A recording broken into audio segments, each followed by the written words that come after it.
So to take a look at at our stack alignment, here's how we would normally align in our stack. So this is from our spring 2020 2021 season. So you can see it is your traditional 3-3 stack. We got our 3 down linemen there, 5-0-5, and our 3 stack backers on top with a cover 3, cover 1, type of shell to it, having that safety in the middle, and then the 2 roll down. We would take these 2 safeties and we'd occasionally, bring this guy back here, roll him up, do some cover 2 stuff. So we did different things to make it look like a 3 high, type of hybrid, 3-3 stack look. But anyways, this is how we ended up filling that. So to take a look at the clip here, or actually, I'm sorry, this is just the alignment. So here's a clip of us doing that. So you can see we're in the 3-3 look again. Here's our roll down safety, kind of walking down here into the boundary, our field safety, and then our middle safety. All right, so we get the motion. The safeties are going to rotate. But you can see we're keeping our 3-3 box intact. Okay, our 3-3 stack, that's our A gap, B gap, C gap defenders there. As we get into that look. All right, so we had a handful of different things that we would run out of that. Traditionally, more cover 3, cover 1 type stuff in the 3-3 stack look. And this is what St. Francis operated out of for a long time. And then they would occasionally do some things of bringing this safety down here, this guy back, and they'd end up having a 2 high shell. Ran a lot of cover 2 stuff with a nickel, out there. This is the years prior to me. But they, again, been doing that for 15 years. So this is our Cyclone alignment now. All right, so now the difference with our alignment on Cyclone is we're going to take one of those backers, we're going to slide him to the field, rather than having one of our safeties roll down to that middle look there. And that's our true nickel. So we have a 3-2 box here, all right, with that middle safety, hanging out right here, and then a nickel with a 2 high safety look. Okay, this boundary safety is going to roll down on this particular play. He's a little bit tighter, but really these are your 2 high safeties right here. All right, with the middle safety here and a nickel. So this is where it gets labeled as the broken stack, as you're sliding those 3 out there, breaking that traditional 3-3 stack and giving that light box look. All right, so we'll get into our run fits, later on, but we're going to handle 5 interior gaps with these, 5 interior guys right here and make sure everything, gets spilled out to them. Okay. All right, so our defensive line, we have our Tom, our Nick, our Fred. Our Nick is our nose in the middle, but Tom and Fred go to and from the call, our far end, however you want to refer to it, strong and weak. But you can utilize how these front 3 positions however you like. So we have set our defensive ends different ways almost every year as we keep kind of changing our personnel at that position, and then also what we kind of deem important as well. But if you're similar to us, we're generally going to have one defensive end that's a little bigger, a little stronger, another one that's maybe a little bit more of the pass rusher type. You can toy around with that, whether we want to put that stronger guy to the tight end side, or if we want to put him to the position that's going to be in a 4-eye more often than the other. We could do it field and boundary. If you got a guy that's a little bit more athletic, you want to put him to the field just for pass rushing purposes, or to the tailback if you get teams that are constantly sliding away from the back. Different things like that. It's really entirely up to you. But really, if you want to be successful at that, you got to set those positions for your own success. You got to figure out who you're going to have in those spots. Where am I going to put them in the best position to be? Even though they are very similar and a lot of times are doing the same thing, try to utilize the skill set of your players as best you can. So on the back end of things, we've toyed around with the inside linebackers a little bit too on how we align them. Most of the time, though, our back 8 are going to be set to and from the passing strength. Okay. So our Chuck linebacker, he's a true nickel. Okay. And this is where we're not a 3-3. Okay. So a lot of times the defense get designated, as a 3-3. I don't believe this is a 3-3 at all. Like, we are a true 3-2. If you were going to consider that Chuck to be another linebacker type, then really I think that boundary guy's doing a lot of the same things that he's doing too. So that's where we're kind of become a 3-4. A lot of teams that do this do pair it with a 3-4. I'll get into that. But anyways, our back end is going to get set based on the passing strength. That chuck is going to go, to the passing strength side. The free safety goes opposite the pass strength side. And then our Sam and our Will linebacker Sam goes to the passing strength, Will goes opposite. So some of the different things that we look for, out of these positions is our Sam is generally going to be that middle linebacker, type. And then the Will linebacker generally, going to be the weak side linebacker type. But because of the passing strength, designation, most of the time our Sam is going to be to the field and our Will is going to be to the boundary. So we try to look for that Sam linebacker that can run a little bit better, out of the two backers, put that guy there that is going to have to cover things to the field a little bit more often. If we get a back that flares that way, and he's going to have to potentially run with that, or if you are going to spy the quarterback. So a lot of the stuff that we do, our eighth guy that we're dropping into coverage ends up playing as a quarterback spy. So we will use that Sam linebacker to be that guy that can run a little bit better. And how offenses are nowadays, almost every quarterback can run. He's going to be the best athlete on the team, one of the best athletes on the team. So that helps us from that regard. Whereas our Will linebacker generally going to be more to the boundary. A lot of times going to be our bigger, more physical type. Doesn't have to run with the tailback quite as often or chase the quarterback quite as often. And then on the back end, our Chuck again is our prototype nickel. He's that hybrid safety type that's, we don't really drop him deep in coverage very often, although we do have some things that we've toyed around with before in the past. But for the most part, like, he's your true curl player, going to be out there to the field, but he does have a lot of ground to cover. So although he is a curl player, we treat him as a linebacker. We coach him up with the linebackers, but really he's not doing the same thing as the inside guys almost ever. So we do want that guy that can run in space a little bit more. He doesn't have to be the biggest fella. Now, the last couple of years, because of our transition from the 3-3 stack, we have had a big guy out there in that position.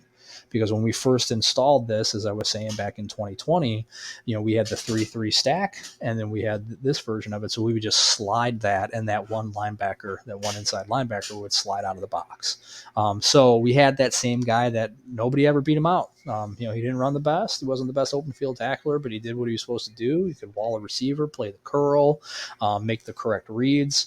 So we had a bigger guy out there at that position. Although this past year, when we did move to a smaller guy at that position that could run a little bit better, he ended up being our conference player of the year. So that is the sort of guy that you do, want to have off there. Somebody that if you are going to blitz him can run off the edge really well. If you've got a guy that can truly play man coverage, you can do different things with matching him up on number 2 out there.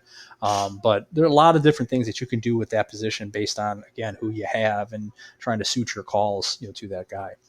Our free safety, similar to that guy in that regard. The free safety is going to be a guy that has to roll down into the box and be involved in playing that alley to the boundary.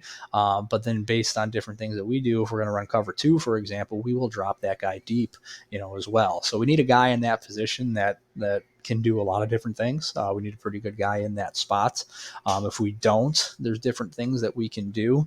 But again, that's what we ask our guy to do. So he's another hybrid safety linebacker type playing in the boundary there.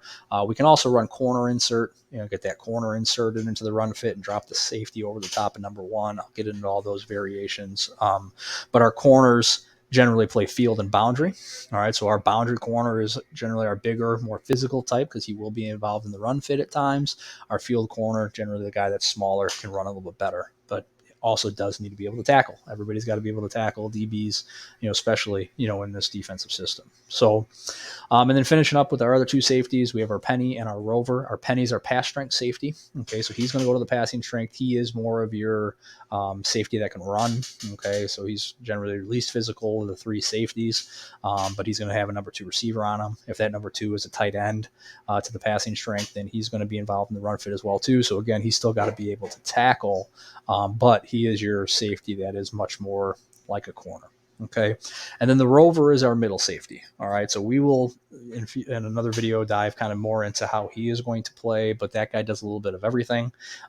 He will play some middle third if we're playing cover 3 or Tampa 2, but he will be matched up on a fullback or a tight end, have to come down and be the physical, one out of that group also. So, looking at some of our different alignments, for our Cyclone.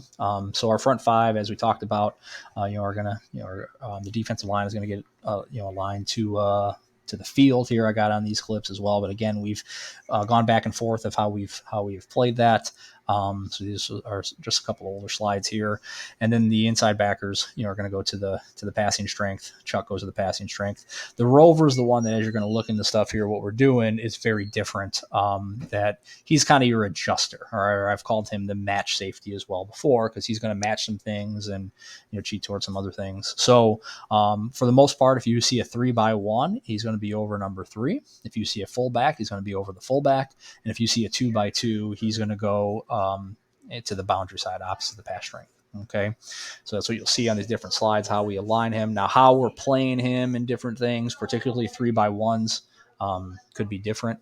We could adjust with that. But so getting back to the rover here. So with our 3x1 set, you will see that he'll be aligned on 3. We could play him different ways in that fit, how we want to fit him, how we want to fit the Chuck. But again, different things that we can do there. When we get into more of our 10 personnel or empty type sets, then we could be aligning a little bit differently.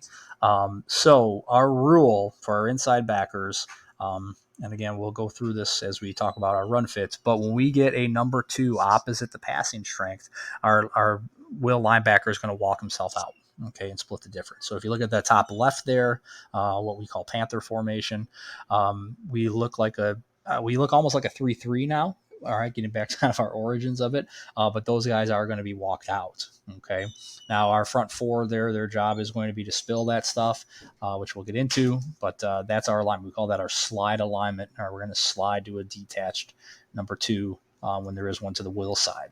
Okay, so same thing with empty. So if you look like at the bottom left, they're empty. We'll slide that guy that way. If it's quads on the bottom right, we slide it towards the quad side. All right, so if it's quads, we'll slide that towards the quad side. Not something that we see a ton of, but I had an extra spot there, so I threw an extra formation in there.